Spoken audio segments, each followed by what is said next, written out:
జనసేన అభిమానులు నాయకులు కార్యకర్తలతో జనసేన అధినేతల పవన్ కళ్యాణ్ విశాఖలో సేనాతో సేనాని కార్యక్రమం నిర్వహించారు. ఈ రాజకీయ ప్రయాణంలో కుటుంబం సినిమా కంటే జనసేన పార్టీపైనే ఎక్కువ దృష్టి పెట్టామన్నారు. అందుకే 100% స్ట్రైక్ రేట్ తో గెలిచామన్నారు. 2030 నాటికి అనేక మంది బలమైన నాయకులను తయారు చేస్తారని పవన్ కళ్యాణ్ తెలిపారు. క్షేత్ర స్థాయిలో ఉండే వీర మహిళలకు 33% పదవులు ఇస్తామని, క్రమశిక్షణ, అంకిత భావం, స్థిరత్వమే మిమ్మల్ని ముందుకు తీసుకువెళ్తాయన్నారు పవన్ కళ్యాణ్. ఇక రాష్ట్రానికి 15 ఏళ్ల పాటు బలమైన రాజకీయ స్థిరత్వం కావాలి. ఈ కూటమి చాలా కాలం ఉండాలన్నారు. చిన్నపాటి సమస్యలు ఉంటే మాట్లాడుకొని సరిదిద్దుకుందాం. మనం బలహీనపడితే మళ్ళీ అరాచక పాలన వస్తుందని పవన్ కళ్యాణ్ తెలిపారు. కమ్యూనిజం అని చెప్పిన సోవియట్ రష్యా ఏమైపోయింది? డెమోక్రసీగా మారలేదా సోవియట్ రష్యా? మావోయిజం అని చెప్పి స్టార్ట్ చేసిన రెడ్ చైనా ఏమైంది ఈ రోజున? ఈ విమర్శించే మహానుభావులకు మేము కాలేజీలు డిగ్రీలు మేము వెళ్ళలేకపోయినచ్చు, కానీ చదువుకున్నాం. మేము ఐడియాలజికల్ బేసిస్ చదువుకున్నాం. ప్రతి పార్టీది సెక్యులరిజం అంటే అర్థం చేసుకున్నాం. అంటే ఏ భావన లేకుండా, ఏ ఆలోచన లేకుండా, ఏ ఐడియలిస్టిక్ టెండెన్సీస్ ప్రాక్టీస్ మనకి అవగాహన లేకుండా పార్టీలు పెట్టేస్తామా? సినిమాలు చేస్తాం, అన్ని చేస్తాం. వాటితో పాటు లోపల రగిలే అగ్నిగుండంలా ఉంటుంది మా గుండె. కష్టాల మీద కోపాలు ఉంటాయి మాకు. అవగాహన లేక కాదు, సంపూర్ణమైన అవగాహనతోనే మాట్లాడాం. మా కార్యకర్తల మీద, ఇప్పుడున్న విజయ్ కుమార్ గారి మొత్తం నాయకులందరి మీద, సందీప్ పంచకర్ల మీద, అందరి మీద మన సందీప్ గారి మీద మీ కేసులు 307 కేసులు పెట్టారు. 15 మంది ఉత్తి పుణ్యానికి భరించామని. అక్కడ మనం కూర్చోబెట్టి అమరావతిలో ధర్నా చేస్తామంటే కూర్చోబెట్టి మేము దాడులు చేస్తూ ఉంటారు. ఇప్పటం కోసం వెళ్దామంటే మీరు కూర్చోబెట్టి బ్లాకులు చేస్తారు. ఏ రోజు భయపడలా. ప్రధానమంత్రి గారు స్వయంగా నాకు తెలిసినప్పటికీ కూడా, ఇంత ఇబ్బంది పెడుతున్నప్పటికీ కూడా విశాఖపట్నంలో ఒక్క ఫోన్ కాల్ నేను పిఎంఓ ఆఫీస్కి కానీ హెచ్ఎంఓ ఆఫీస్కి కానీ చేయాలి. ఎందుకంటే ఇది మా నేల, మేము పోరాడతాం ఇక్కడ. నేను ప్రధానమంత్రి గారిని, హోంమంత్రి గారిని నేను సహాయం అడిగాను. నా అంత బలహీనం ఇంకెవలేడు. నాలాంటి వాడు పార్టీని మూసేసి వెళ్ళిపోవడం బెటర్. అందుకనే బలంగా తీసుకున్నా. ఉంటే ఉంటాం, పోతే పోతాం, చూద్దాం. వీళ్ళు రౌడీలు అంటే వీళ్ళందరూ గత పార్టీ పాలకులంతా రౌడీలు అంట, చంపేస్తారంట, మీదకి వచ్చేస్తారంట. అంటే నేను ఒకటే అనుకుంటా, మీరు ఎంత మావాడు చెప్పాడు ఇందాక, ఎంతమంది వస్తారు అంటే నేను చూస్తాను. సో నేను మీ నుంచి ఆశిస్తుంది ఒకటే కోరుకుంటా ఉన్నాను. మీరు నిలబడటానికి సిద్ధంగా ఉంటే నేను మీ వెన్నంటే నిలబడడానికి సిద్ధంగా ఉన్నాను. మిమ్మల్ని నడిపించడానికి నేను సిద్ధంగా ఉన్నాను. దశాబ్ద కాలం మీరు నాకు ఇవ్వండి. మిమ్మల్ని నాయకులుగా, దేశ నిర్మాణంలో మిమ్మల్ని కీలకమైన వ్యక్తులుగా చేసే బాధ్యత నేను తీసుకుంటాను.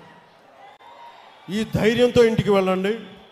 దసరా నుంచి దశమికి మీరు ఆయుధ పూజ చేయండి. ఆయుధం పట్టుకోండి. మన రోడ్ల మీదకి వెళ్తున్నాం. బలంగా దేశ నిర్మాణం కోసం, పునర్నిర్మాణం కోసం, దేశాన్ని బలోపేతం చేయడం కోసం మనస్ఫూర్తిగా కలిపి అడుగులేద్దాం.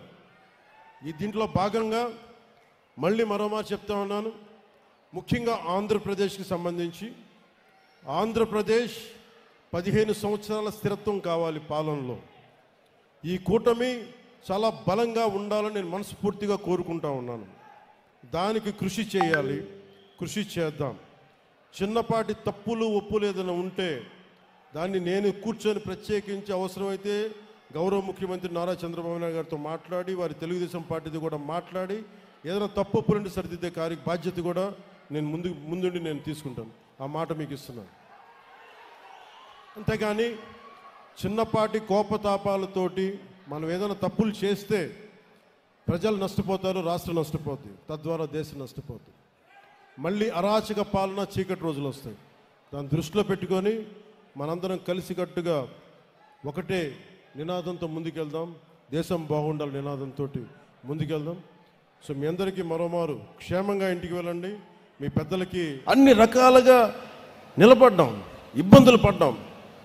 అంటే political leadership is not an easy task అని చెప్పడానికి నేను దశాబ్దం పట్టి మీకు నడిచి చూపించాను.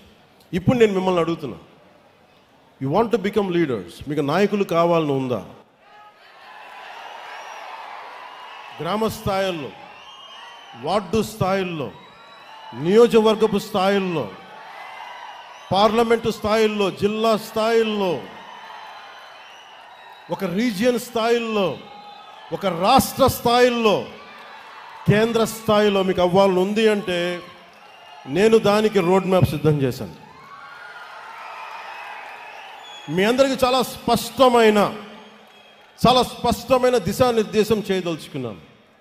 మెంబర్షిప్ టు లీడర్షిప్ మార్గమే మన విధానం. నాయకత్వం అనేది పదవి కాదు, అది సేవతోటి పోరాటాలతోటి సంపాదించే గౌరవం. అది బాధ్యతతో కూడుకున్నది. పదవుల కోసం కాకుండా ప్రజల పట్ల అంకిత భావంతో వచ్చిన వారే నాయకులు అవుతారు. దానికి నేను దారి వేస్తున్నాను. వాళ్ళకి ఇక్కడ తీసుకొచ్చాను. మీరు 29-30 మధ్య 1930sకి నేను మీ నుంచి బలమైన నాయకులు నేను తయారు చేస్తాను. తెలంగాణ నుంచి కూడా చెప్తున్నాను. ఎంత పోరాట శక్తి ఉంది, మీరు ఎంత మాట్లాడచ్చు, మీరు ఎంత నిలబడతారు. కర్ణాటక నుంచి, తమిళనాడు నుంచి, ఒరిస్సా నుంచి మీరు నేర్చుకోండి. మీరు ఫస్ట్ గొడవలు పెట్టుకోకర్లా, ఏం చేయక్కర్లా, భావన బలంతో గట్టిపడండి. Strengthen yourself with commitment and with committed thought.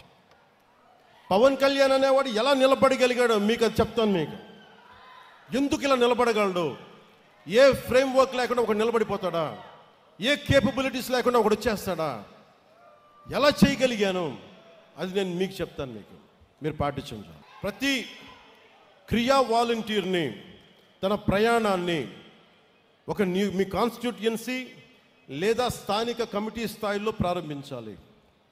Party కార్యక్రమాల్లో యాక్టివ్ పార్టిసిపేషన్ ద్వారానే నిజమైన ఎదుగుదల మొదలవుతుంది.